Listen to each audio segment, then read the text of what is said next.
Hello, magandang tanghali po muli sa ating lahat. Ngayon po ay isa na naman pong ritual ang ating ituturo sa inyo. Alam niyo po ba itong ritual na ito ay nakikita ko po dati ito na talagang ginagawa po ng aking lula sa probinsya. Kasi ang aking lula sa probinsya po ay talagang kilalang manggagamot. Kilala po ang aking lula manggagamot sa probinsya. Kaya manghihilot, mangtatawas, lahat po ng klaseng panggagamot po ay alam na alam ng lola ko. Kaya naman po ito, nakikita ko po ito sa kanya sa may mga problema pagdating sa pag-ibig, may problema sa kanilang mga anak na matitigas ang ulo, ay ginagawa po ito ng aking lola.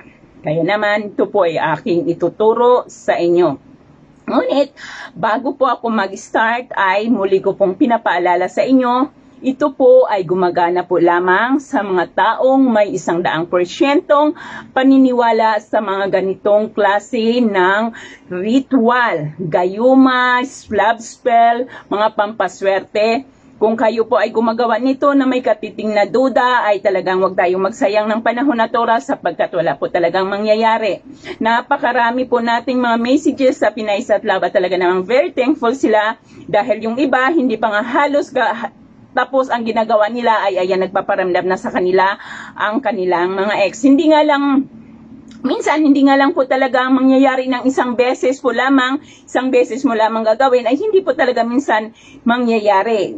Minsan tayo, lalo na pag tayo atat na atat, halimbawa gumagawa tayo, nakadalawang beses na tayo, nakatatlong araw na tayo at wala pong nangyayari sa ating ginagawa, ay doon po tayo pinanghihinaan ng loob kaagad-agad. Ay wala po talagang mangyayari. Mayroon pong iba dyan, inaabot po ng mahigit 1 buwan. Ngunit matyaga silang naghintay na talagang positibo pa rin sila sa kanilang isip, ang kanilang isipan na talagang mangyayari ang kanilang hiniling. Kaya naman, after po ng 1 buwan, ay talaga namang nangyari ang kanilang mga hinihiling. Hindi nga lamang agad-agad, ngunit hindi po sila nawawala ng pag-asa. May isa po sa akin nag-message na sabi niya, alam mo ba ma'am, talagang iniisip ko na po noon ma'am, give up na ako, ayaw ko na kasi parang mag-focus na lang po ako sa mga anak ko.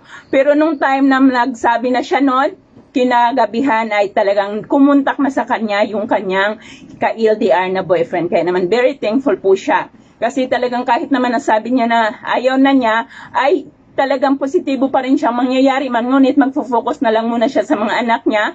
Pero pag nung kinahaponan ay talagang tumawag ang kanyang ka-LDR at humingi ng isa pang chance. Kaya naman po, kung kayo po ay hindi po kaagad nag-work ang inyong ginagawa, kasi po minsan nawawalan kayo ng pag-asa or minsan habang ginagawa nyo ito ay nandun yung galit. Nandan po yung galit. Dapat po habang ginagawa niyo ito, positive lamang po ang inyong isip, walang galit or sama ng loob ang inyong mga puso.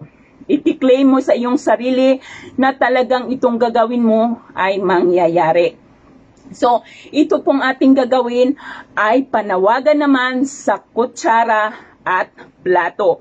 Kung ang iyong mga anak ay hindi nagpaparamdam or inyong mga ex-boyfriend or kaya halimbawa mayroon na siyang iba ngunit ikaw naman ang original, ay pwede mo itong gawin. Ngunit kung ikaw naman ay second party lamang, ikaw ay third party lamang at gusto mo halimbawa nang kapag-isip na yung lalaki na babalik na sa kanyang pamilya, ay hindi po ito pwedeng gawin. So ang maaari po lamang gawin natin nito ay ang totoong asawa or halimbawa yung magsyota pa lamang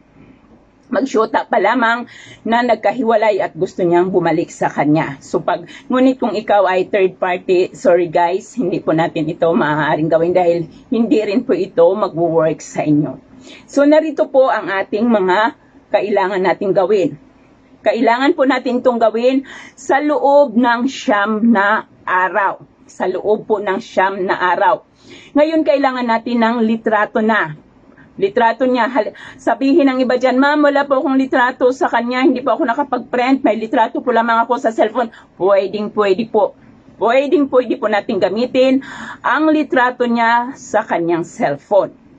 Ayun, kailangan natin ng kutsara. Kailangan yung inyong kutsara, yung stainless po Stainless po, hindi lang po yung basta-basta kutsara dahil kailangan po ay malakas ang tunog sa ating plato at kailangan natin ng platong babasagin. Ayan.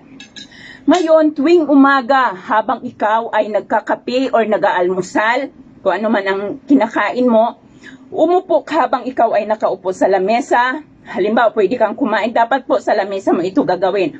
Kung sa kwarto mo ay mayroon kang maliit na lamesa upang walang makaistorbo sa iyo, ay pwede po itong gawin. So doon sa lamesa ay ilalagay mo, halimbawa, nandyan yung plato mo, kumakain ka, ay maaari kang kumuha ng extra na plato, ngunit babasagin po at stainless na kutsara. Ayan, habang kumakain ka, kumakain ka, titingin ka sa kanyang litrato. Titingin ka sa kanyang litrato at bigkasin mo ang kanyang pangalan ng mula sa puso. Kailangan ay may feelings ka. Parang kausap mo siya, talaga siya. Parang nandyan lamang siya sa iyong harapan. Halimbawa, siya si Juan Pedro. Sabihin mo,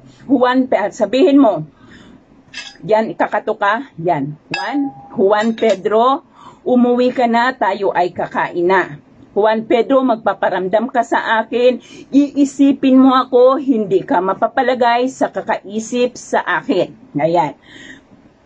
9 na beses mo itong gagawin. 9 na beses kang kakatok, 9 na beses mong bigkasin ang pangalan, and then, katok. Ayan. Juan Pedro, katok, at saka yung nais mong sabihin. Kailangan po yung pagbigkas mo yung kanyang pangalan ay talagang galing sa kaibuturan ng iyong puso. Hanggang sa 9 na beses habang tinititigan mo ang kanyang litrato mula sa iyong cellphone, or maaaring kung mayroon kang napadevelop ay pwede rin, pero pwede po ang nasa inyong cellphone. Gagawin mo ito ng saktong 9 days.